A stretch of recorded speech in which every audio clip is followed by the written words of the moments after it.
now. Sylvia, let's see if I said hello. Lynn, Howard, Herman, I did. Happy birthday, Sue, Panina, Yom Tov, Besoro Tovot. Okay. Okay. Thank you. What's exciting about this for me, quite frankly, is that there are some new people joining us and our community is getting larger that way, but the size isn't as important as the fact that I'm getting a chance to know you and to meet you. And that's very, very satisfying. So everyone, let's get together and say happy birthday to Herman, okay? Happy birthday, Herman. Hey, Herman. Happy Herman. Okay, we try to do that. You're muted and that's good, but okay, that's fine. Thank you very, very much. 89 is a great number. 89. Wow. 89? Fabulous. Mazel tov. Herman, you make me feel young. That's wonderful. You are young. Wow. Okay, well, that's super. So, ladies and gentlemen, for me, Catherine Mendelson, you're raising your hand. Where are you? Let's see, where's Catherine? I see a hand raised. Upper left, K. Oh, yes, Catherine, yes. Catherine, did you raise your hand? Okay. Now,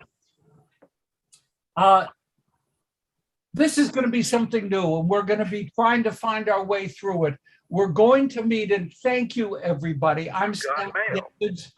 This is my cup of coffee, and that means I'll be hyper energetic for the entire hour. We're going to meet from 12 to 1 Wednesdays every other week, and the tempo is good enough to actually put out, hi Brad Ellison, to put out a calendar so that we can follow. What are we going to be doing? It's called Current Events Course. I'm going to start off by choosing a couple of topics that interest me. I'm not going to take a survey if it interests you. It interests me, and that's what I choose to talk about, okay? And hopefully it actually will be of broad-ranging interest. The focus is going to be matters that impact the Jewish community living in Israel, matters that impact the Jewish community living in the United States. And we may have people from around the world, or we will be interested in you as well, but this is what we're doing. I'm going to be presenting a few, actually some fairly extensive opening comments. I will be doing that. Boker Tov tomorrow. Tzarayim Tovim. We'll be doing that. Then we're going to be opening up for conversation. We're going to be sharing. And as we share, I'm asking just generically to be respectful of each other and to engage in civil discourse. That is to say, in all of the classes I teach at Wilshire, I don't take political positions. In this class, I'm going to take political positions. No parva. There'll be no parva in this course. And you may very well take strong exception to what I say or to what another member of the group says. Fine. It's welcome in this setting. It is just terrific. I just ask that we speak civilly with each other. Saying to someone, that was the stupidest thing I've ever heard, does not fit the category of civil, okay? And also, just because of my own disability, I really would appreciate it if you would use the electric hand raising, because that's a little bit easier for me to see and to handle.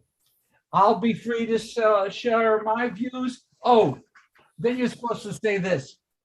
That which occurs during this hour does not reflect the political positions, attitudes, or values of Wilshire Boulevard Temple.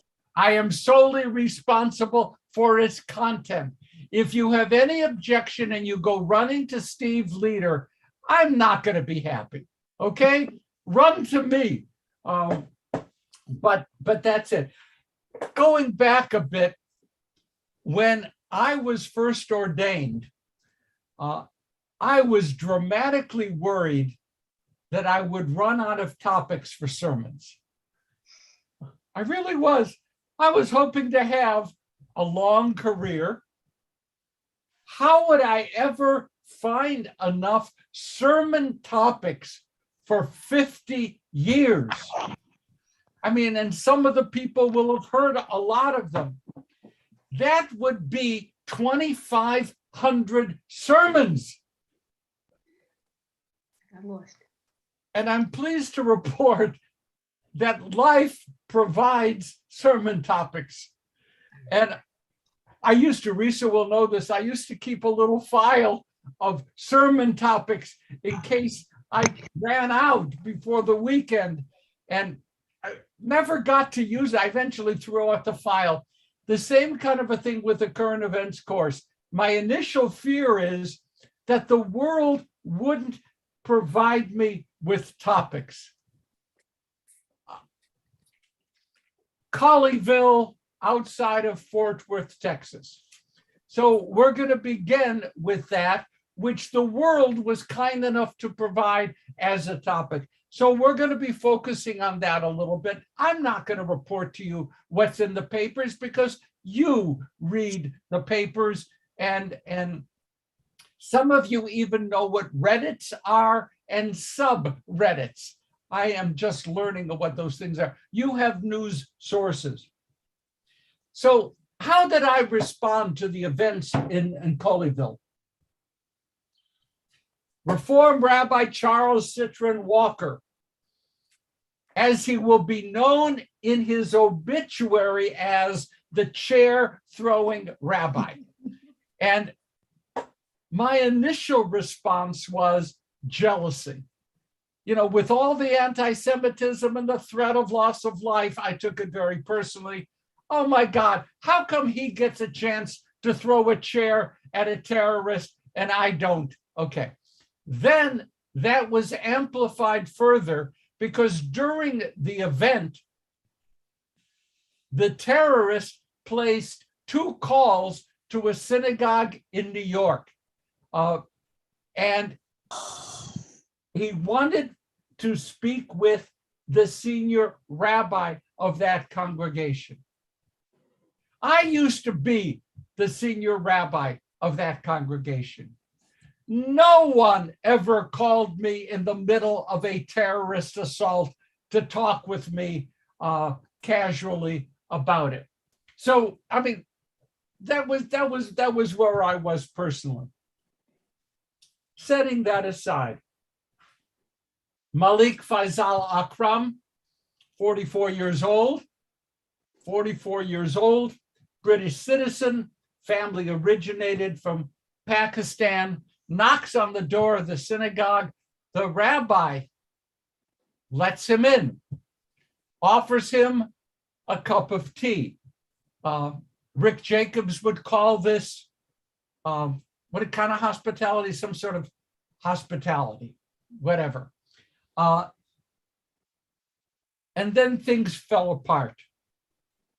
They survived, not like the Pittsburgh Tree of Life horror in which 11 died, but because of active shooter drills, because of training by the ADL, because of a whole variety of preparations, they had a pattern to follow, which in this particular case worked for them.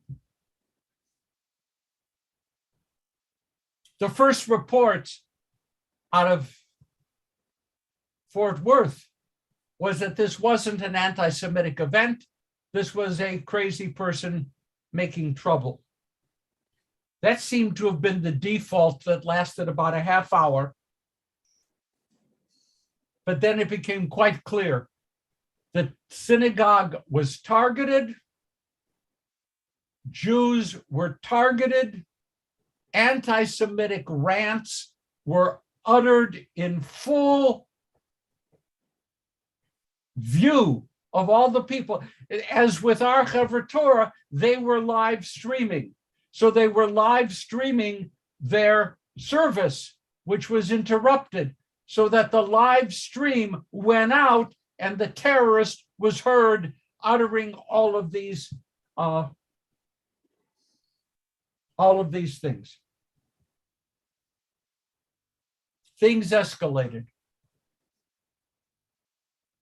Okay, so having decided that I'm not going to be jealous of Rabbi Angela Buchdahl at Central Synagogue, I began to think about what the hell's going on and what should my appropriate response be. Some of us, how many just by raising a hand, have visited a synagogue in Europe? Okay. It's very true that you don't really need the address of a synagogue in Europe.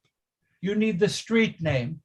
And when you get the street name, you walk into that street and you'll find the synagogue, because there will be armed guards standing there with automatic weapons protecting the synagogue.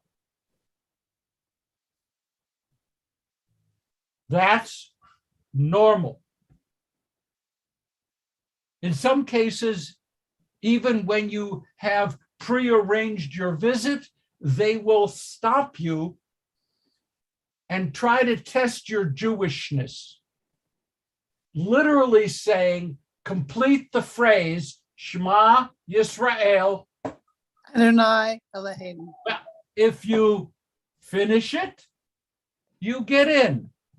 If you can't finish it, you don't get in.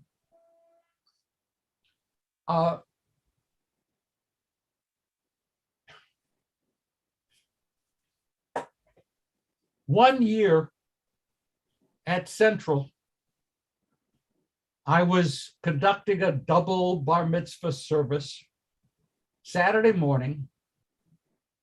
There was we didn't have armed guards in the 80s. We had a corps of ushers, and we're right on Lexington Avenue. Half hour into the service, a gentleman walks through the main doors, which were not secure, past this large gathering of formally dressed ushers, and walks down the center aisle. There are hundreds of people around. His hand is up in the air, and he is calling out to the Virgin Mary and uttering a variety of prayers and actually making people feel very uncomfortable. I'm on the bima.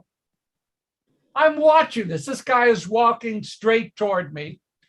And my corps of ushers, beautiful gentlemen all, evaporated. They evaporated. I want to tell you, they were nowhere to be seen. I found that very comforting. So he's coming down the aisle. His hand is up, with all his visions and contact and communication. Rabbis have already been shot in the pulpit. One happened in Detroit. It does happen. Rabbis sometimes get hit in the pulpit. That was Isaac Mayer Wise, who was assaulted by his president in his congregation in Albany, New York. But that's a separate story. So I didn't feel totally safe. Guy comes down. What am I going to do? Don't forget, I am a rabbi anointed by God, a representative of holiness. So I descended the bima, which was already a big deal, came down and encountered this ranting gentleman. The moment I put my hand around him, the ushers reappeared.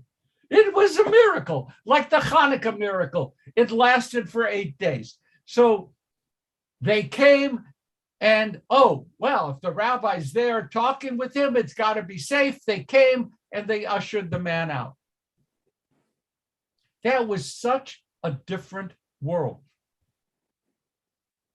Because the world in which we operate today, the odds are if someone like that walks into the synagogue unmolested, there's going to be trouble. There's going to be trouble. God forbid. What is it that we think, let's see, what is it that we think? I have waiting room, and I want to admit, I don't know, I'm doing this. I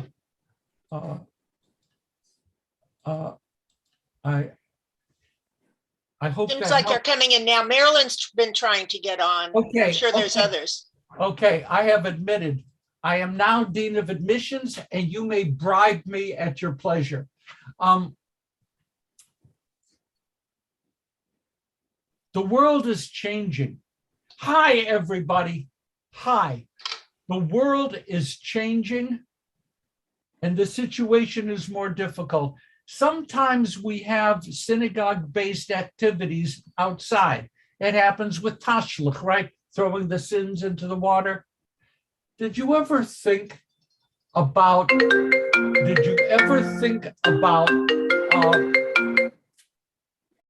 what the non-Jew passerby was thinking of us when they observed us doing whatever we were doing?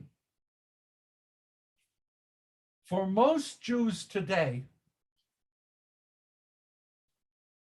we have twin competing feelings.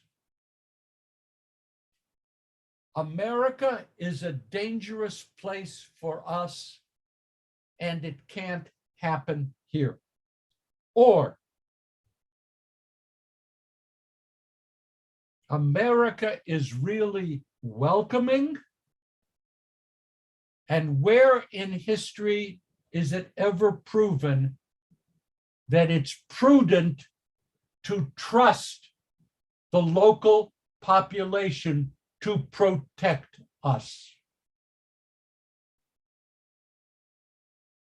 America is welcoming, and there is no reason out of history to believe that if things turn sour, people will help us. I do not go to bed each night checking under my bed, well, sometimes for the cat, but otherwise not checking under my bed for anti-Semitic assassins. I really don't. I don't live that way. I don't believe that way. But I today believe that not only is anti-Semitism sometimes coupled with anti-Zionism, but we're not going to couple that today, that anti-Semitism is not only bad, but accelerating. I am now more in despair of what is really happening in American society than I have ever been, that I can ever remember. We're talking about COVID as a reason for not showing up at services. But no one has done a survey about whether there are some people not showing up to services because they no longer feel secure. And I will suggest to you that that number is increasing. And I will suggest to you that it will continue to increase. And no, I don't look for anti-Semites under my bed. But I think eyes wide open. Will this lead to what outcomes? So one outcome, even with everything else open, there are going to be more Jews reluctant to go to a Jewish public gathering. Secondly, what about Aliyah? What about Aliyah? What's happened in the past 2 years in terms of the number of Jews moving to Israel? Answer, the numbers are up. More American Jews, not a tithe, but statistically significant, more American Jews are moving to Israel, many of them not because of religious imperative, but because they want their hands free to fight against those who would seek evil toward us. And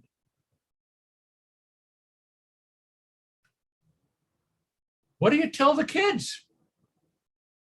Do you really think that the kids are not aware of what's going on when they see the headlines, Pittsburgh, Texas, that they're not aware?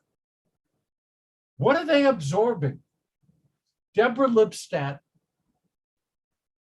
and with this, I will stop my part. Deborah Lipstadt wrote a wondrous essay in the New York Times. How many have read it? I see. Okay. I will do this. I have no fear because it's a current events class and I can do whatever I want. I would like to suggest that you look up Deborah Lipstadt, Lipstadt, Deborah Lipstadt's op-ed, I think yesterday, but something like that. And it's entitled, Why It's Scary to Be a Jew in the United States Today. Deborah has been appointed by President Biden to be his emissary dealing with matters of anti-Semitism around the world, and the Republicans in the Senate will not allow her to be considered or voted upon, at least not yet. She is the country's leading expert on anti-Semitism. Now, she starts off the article by calling to my attention something which I knew and never thought about. There is a series of prayers in the morning prayer service called the Birkot HaShachar, the dawn prayers. There is a prayer in that recited every morning. And that prayer is, Baruch atah Adonai Eloheinu melech haolam, matir asurim. Praise to you, O Lord our God, sovereign of the universe, who frees the captives. And Deborah Lipstadt asks, how did that get into the daily structure of worship if Jews being captive and held for ransom was not a rare event? That's how she starts off. It's in the daily prayers. Thank you, God, for freeing the captives. Every prayer book of any stream of Judaism has that prayer in it. It's integral. Ladies and gentlemen, scary talk. It's integral to the Jewish psyche placed there by history. Please, history, not by hysteria. History.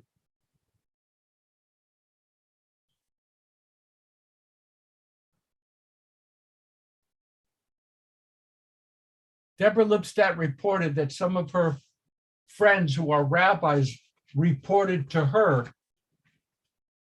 that their children, the rabbi's children, have approached the rabbi and said, Mommy or Daddy, don't go to your office. It's not safe for you. What is this doing? And we pretend that it's not really happening. Have Jews been beaten up in the United States? Certainly happened at a kosher restaurant here in Los Angeles by a mob. In London, a phalanx of cars moved through Jewish neighborhoods chanting, "Kill Jews, rape their daughters."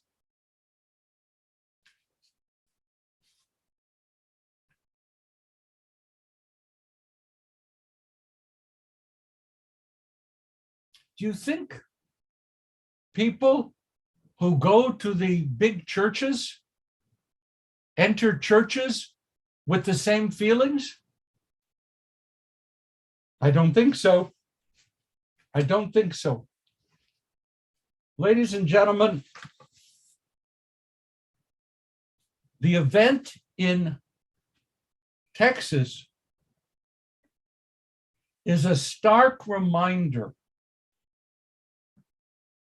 that what's going on in American society is not healthy and getting worse, and history suggests to us that we are not exempt from that. There is absolutely no reason to believe that America is a citadel of security for Jews permanently. That has never happened. And we would be flying in the face of history if we believe it will happen here. The challenge is, what do we do about it? How do we respond? Armed guards in front of the synagogue? I vote yes. I vote yes. Those of you from, those of us from University Synagogue, remember the vote that took place there as to whether armed guards or just guards. And the vote was armed guards. It's not enough any longer to have my beloved ushers protecting the synagogue. We need armed guards. We need armed guards in front of every place. We need coalitions with Muslim and Christian community leaders. We need to address the issues in political forums. We need to be able to talk to our children about it because they're aware that it's happening. And while we're at it, we damn well better have a good understanding of why it is we care about being Jews. Because there's a challenge there. And we at least should be able to say, they hate us, I understand that. They may be small in number, I understand that. But I also understand why I am willing to stand up tall and be a Jew. My format, and I wanted to welcome new people, new only to me. Robin Cominor, I see you, and Rhonda Schwartz, and Judith Sando, Kathy Mendelssohn I mentioned. These are new people to me, and I am thrilled that you're here. I am thrilled, and I hope that you will enjoy the experience. Ladies and gentlemen, by raising an electronic hand, I see Steve Miller, I see Brad Ellison, and I will see others. Please, brief comments, wide open, any position you want. I think calling it a rise in anti-Semitism isn't really accurate. I believe there's a rise in anti-Semitic incidents.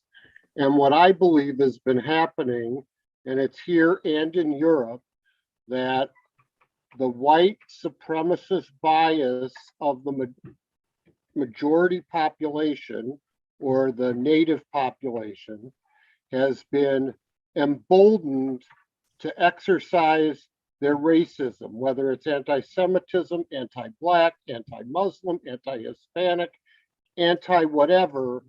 And it's not just us, it's all these groups, and it's an emboldening of conduct more than a difference of how people think about any of these groups. Thank you. I will eventually respond, but because I am a Democrat, small d, Brad Ellison. Well, I guess I'm sort of echoing what Steve said in response to your question, Rabbi, about the people in churches feel the same way. And it's interesting that you asked that because, you know, we're members of a synagogue in Boulder, Colorado as well, where our daughter works.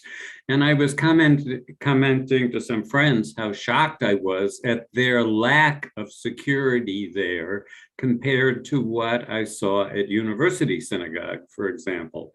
And their response was, they are churchgoers. They go to a Methodist church in Boulder, a large Methodist church. They have armed guards at their Methodist church.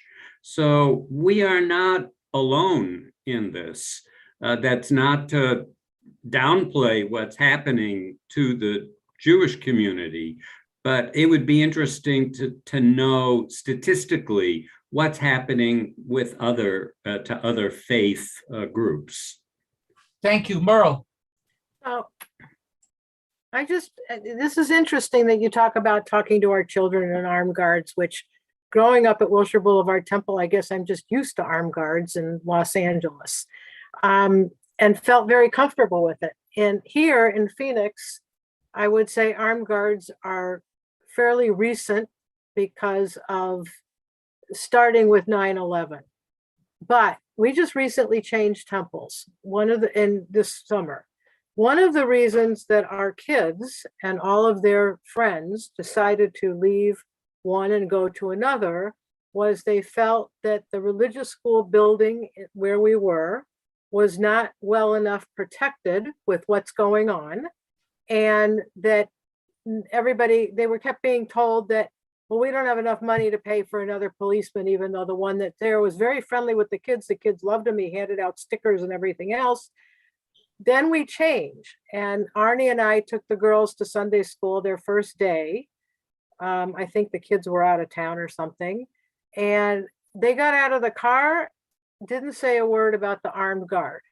When they got back in the car after Sunday school, the first thing they said at 9, 8, and 10 at the time was, "Isn't this cool? We have an armed guard protecting us in Sunday school." I mean, so we're not just talking to our adult children, we're talking to our kids, but the little younger ones, but they figured it out all on their own, that this was there for their protection and how much they appreciated it. You could always tell the kids, actually, they're not for your protection. They're to make certain you don't escape. Well, that too. The gate at our temple is so heavy that adults can't get it open. So I imagine it would take a whole herd of little kids to get it open. Okay, well, that's good news. Donna? I wanted to say, I think we need protection everywhere, and we need to keep our heads out of the sand, because sadly, and I think Aliyah is wonderful. I'm glad people are going to Israel, and I hope to check it out myself. You've got mail. Okay. And you got mail. Somebody's got mail. Please, Panina. Okay. Can you hear me? Yes. Okay. I watched a show, and it was called The Crown, and they showed the history and the growing up of Queen Elizabeth and all the regime. And then they mentioned when the time came, South Africa, with Mandela going to prison and then being released and becoming a prime minister, all the negotiations with Nigeria and a lot of colonies that Britain occupied. Israel was not mentioned in one word. In 1948, when we got our independence, they left. We were a colony that were the first one who told them to go out of there and fought them. And they never mentioned it. And the reason that they were there is because they always wanted to be on the side of the Arabs because they needed the oil.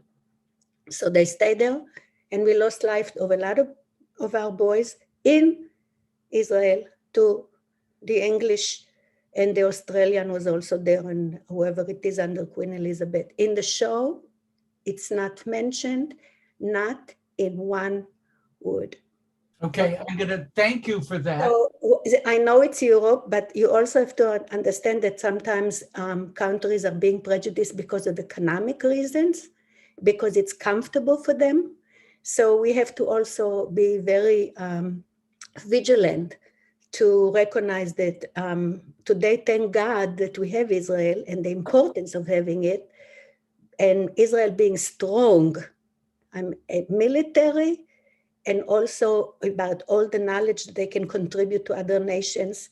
And now they can at least have contact with those Arab countries, so they can sometimes even support us. But what I'm trying to say is that strength of Israel and strength, we are actually pulling like water out of a well from that origin, from that. If you recognize that you are a part of that country and be proud of it and don't make excuses, then you are going to be, I think, also more secure. I travel by train.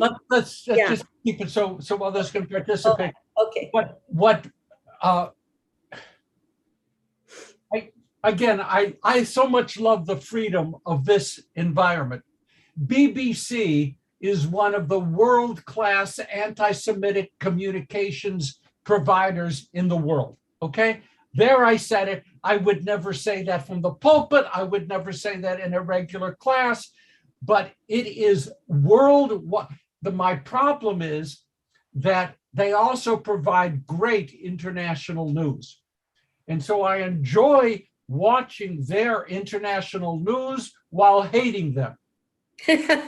So it's kind of a strange combination, but BBC in all of its work, people resign professionals from BBC on a regular basis because of their anti-Semitic practices, and they run great international news.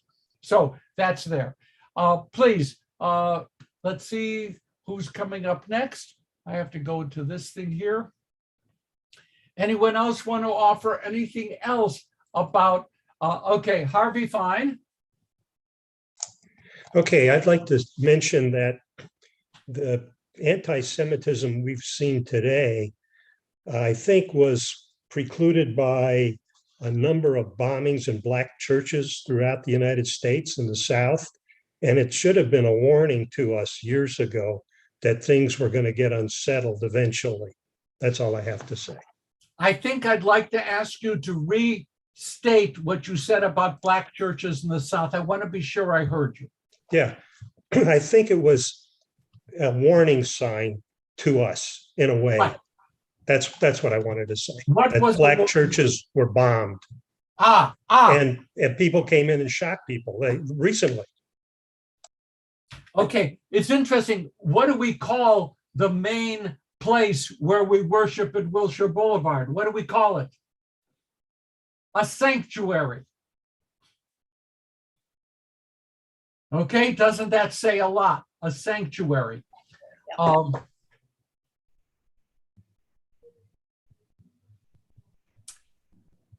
My impression is that American society is currently, Ray, I'll get to you, I promise, is currently spiraling downward. That the Jewish community is like, I don't really understand the image, but a canary in a mine, a coal mine, that the miners used to bring canaries in, I think, I never witnessed this, and then happily, when the canary falls over dead, they know they have poison gases, and then they would evacuate the coal mine. So a canary in a coal mine is an image of early warning. That was like the way I drove up. I don't drive anywhere. I walked up to our building today, and I found this enormous drill in front of the building. Enormous, probably, 14, 15 stories tall, really big, drilling 150 feet down. And I, being curious as ever, went over, interrupted them and said, "What are you doing?" "Well, we're drilling because city engineers have determined that there may not be sufficient earthquake protection in your building." Canary in the coal mine, okay? When we see it, we dare not deny its existence. We have been denying its existence because we honestly believe that America is different. And for me, I'm no historian.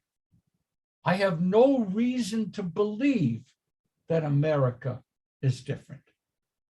Please, Ray. And then Sue. I'm looking at a list of 20 attacks against synagogues, kosher butchers, kosher restaurants in the past 22 years. Are you doing that instead of listening to me? I can multitask just fine. Oh, okay. Okay.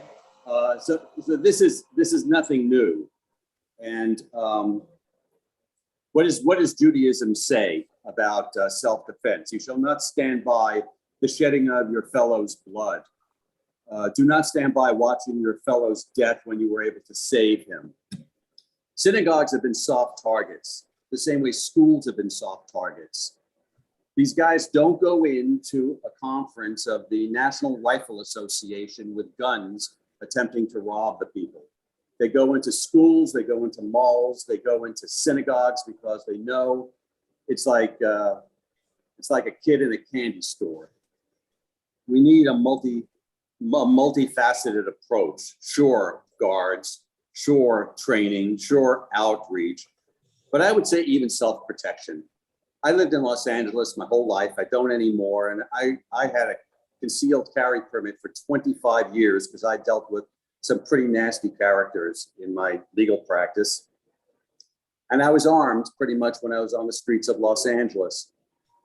And I think this has to stop. And you know, we love the moniker "never again." If these guys knew that they would walk into a synagogue and be carried out, it wouldn't continue. They do it because they're weaklings, they're cowards, and they know they can kill bubbies and zadies who are going to be on praying for their salvation. And the only reason the situation in Texas worked out, thankfully, the way it did, was because this terrorist was not hell-bent on killing the 4 people in the temple. He was willing to talk to the rabbi. But if he had a different frame of mind, it would be a very, very different outcome. Someone should have been armed in that synagogue, and that would have ended long before 11 hours. Okay, and I would like to point out, living in Hawaii should be a lot safer, but Reese and I have seen the television show NCIS Hawaii, and you have a lot of criminals there. So I just, at least based on that television show. Okay, Sue. I think we've seen worldwide the rise of conservative political groups. You've got Marie Le Pen in France, you've got Erdogan in Turkey, you've got Hungary with a real anti-Semite, you've got the rise of the right party in Germany. I think this is a worldwide trend. And I think what happened in the United States is that, I'm going to use white nationalists, have felt empowered, that they have support from people. And it's okay to say in Charlottesville, Jews will not replace us. And I don't think the United States is unique. I'm not sure how we change the culture worldwide. That I think, well, let me say one more thing, that I think the movement in the Senate to block voting rights, immigration, all of these things are attempts by white people to make the other person bad and to try and take away their rights and to be hostile toward them. And it seems like more and more people are feeling empowered to do that worldwide. Thank you for that, Sue. Thank you. I see no more hands. Did I miss this? Okay. I'm going to take the executive privilege, which it's like claiming from past President Trump that he has all kinds of protections, which he obviously does not have. Boy, is this a different kind of class. Okay, in any event, I'm going to just offer a word of summary, then move on to the next topic.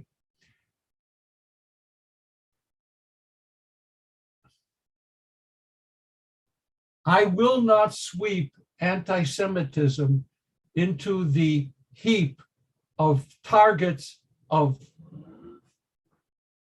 white nationalists. We are in that heap, but we are also uniquely targeted.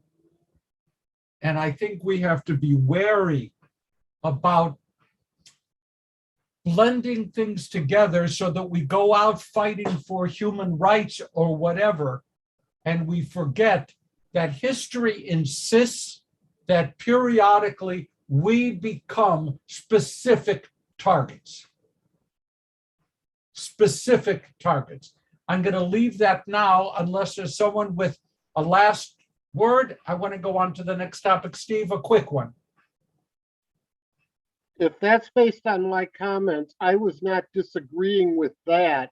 I was merely pointing out that it's not a rise and that the incidents have grown in all. I didn't mean to say they all rise or fall together, or that it's all one thing, only that there's a common enabling, and as unique as we are, it did enable people to engage in far more anti-Semitic conduct than they were willing to before.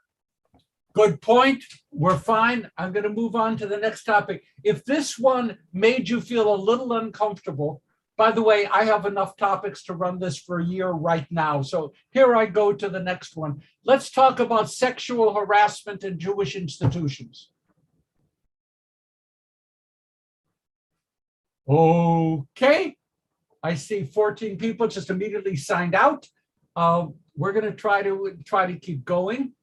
Are you aware, members of the Reformed Jewish world, that the major institutions of Reformed Judaism are now convulsing over issues of sexual harassment, inappropriate behavior by professors? Only a few. Tamara is here. Only a few. I mean, a few professors at the Hebrew College, including 2 past presidents. In the CCAR, rabbis are being named who were sexual offenders in their own congregations. And in 2 weeks, the Union of Reformed Judaism is going to come out with its own lawyerly created review of sexual harassment within the union itself, among staff, professionals, the works.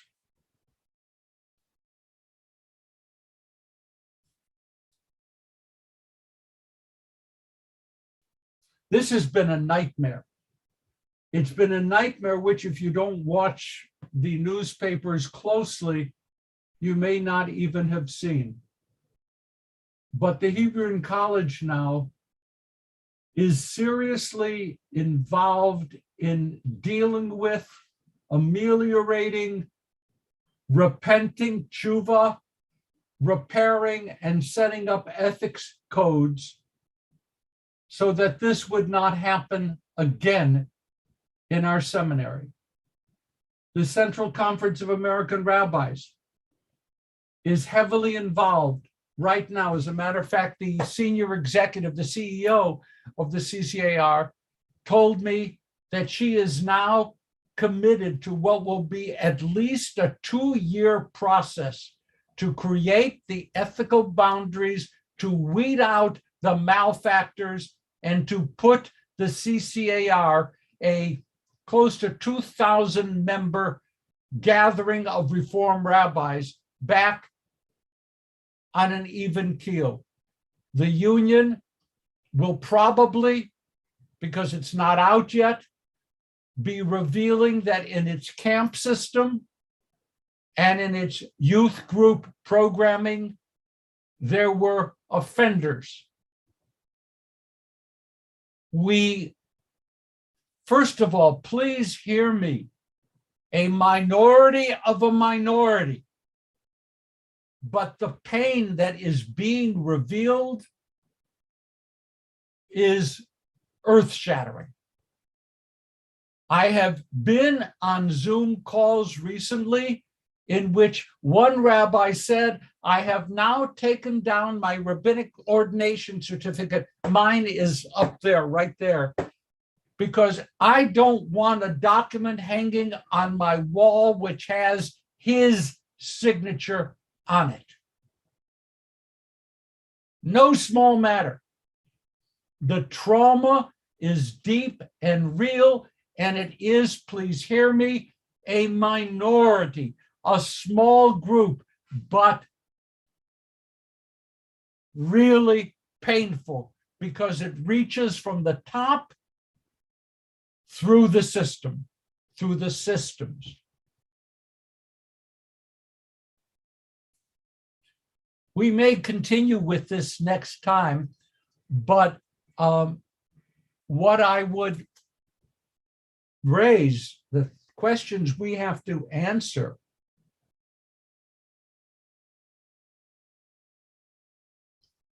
are Jewish religious systems other than the religious systems of the Catholic Church, which we have been so quick and happy to criticize.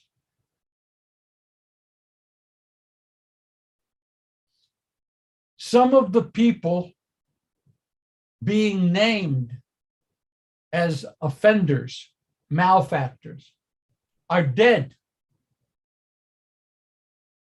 Should their names be made public? Is anything to be gained? Some people want the Hebrew Union College to create a system of reordaining people who were ordained by one of the two presidents of the college who have been named specifically as offenders. What do you think of that? I'm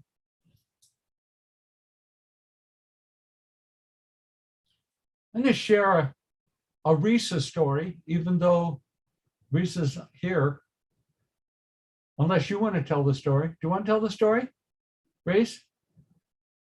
You're muted or something. I don't know what story you have in mind.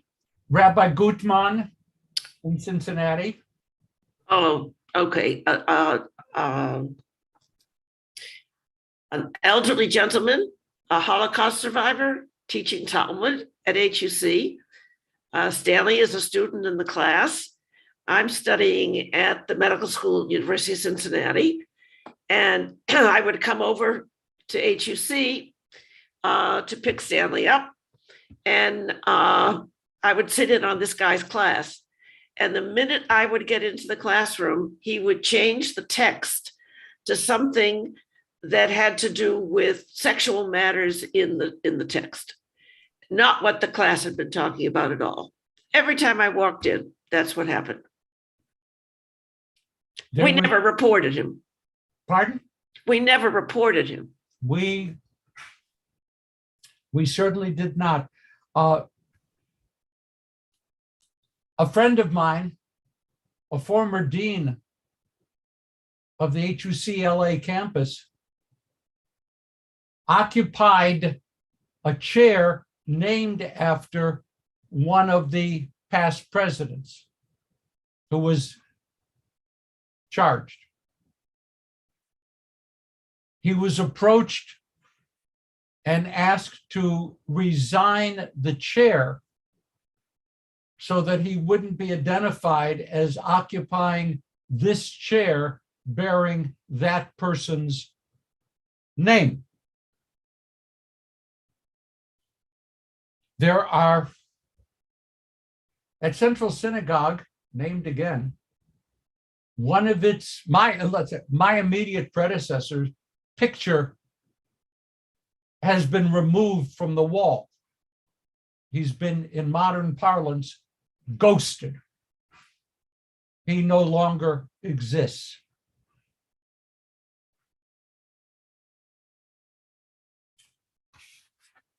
We only have 3 minutes left. This was an intro. We're going to come back to it as a minor theme next time in 2 weeks and go on to more. But I see Merle, I see Howard. Merle? So I just want to say that I'm lucky enough to be one of the co-chairs of the Friends of the CCAR. And yesterday we had a pretty intense discussion about the improvement of the code of ethics or the establishment of the code of ethics and that it will be an ongoing situation, an ongoing document as things happen, I guess the best way to say it. And that, yeah, Hebrew Union Colleges will be out in, I think, 2 weeks or the end. I guess that's the end of the month. The URJ, the union. URJ. So, but the discussion, one of the questions asked is this ethics document going to be public so that it's not just for the CCAR members, the rabbis that are members of the CCAR, but will anybody be able to see it? And I guess yes, the answer is yes. Right. It is on, I don't know if it is on yet, but it is on, will be on and continually as changes take place. And anybody can go to the CCAR website and look up the code of, I guess it's the code of ethics document. I don't remember the exact name and I don't have my notes, but anybody can look it up and see it. And when HUC's and URJ's code of ethics come out, those two will be available for public viewing in case anybody here is interested in seeing what these are all about. Howard. I mean, I'm just worried that people are going a little far with this erasure thing. Like in American public life, we should erase President Roosevelt. We should erase President Eisenhower. We should erase President Kennedy. We should erase President Clinton. It seems like, of course, Al Franken certainly should deserve to be kicked out of the Senate. So aren't we going too far? Why don't we concentrate on the future and the present? Thank you. By the way, Howard, you just have to know that with Risa here online, you can't criticize Kennedy. You can do anything else. She's from Boston. It's not possible. Okay. I remember that. I remember that specifically. I was flabbergasted when this all came out and people said, oh no, you know, we need him. Okay, Sue Casa, we have a minute left. Sue? I don't think it's just within the Jewish clergy. We've seen it with the Catholic clergy. We see it with a lot of politicians. We see it with people in power in the movie industry. We see it with doctors. It seems to be something that people in power feel that they have the right sometimes to behave this way. And I think that people that go into the rabbinate, cantors, priests, and so forth, doctors, they should be held to a much higher standard because they are, maybe the screening needs to be better. Just having a code of ethics is not going to make the person behave better. They have to do better screening. There has to be better training because it's people in power tend to take advantage of other people. Okay, just because Sylvia has not said anything, I'm going to give you the last word, Sylvia. Okay, one of the named rabbis married me and Herb 51 years ago at Central Synagogue in Manhattan. And when I saw his name come up, the first thing I did was dig out our marriage license from the state of New York to make sure it was legal. Because who knows how they decide. If they take away his ordination, then, you know, maybe I wasn't really married. But I think reordaining rabbis in order to erase a stain is really not going to make any difference. The stain on the people who are stained is still going to be there, and the other guys should just be removed from any position where they can engage in that kind of behavior again. I thank you all very, very much.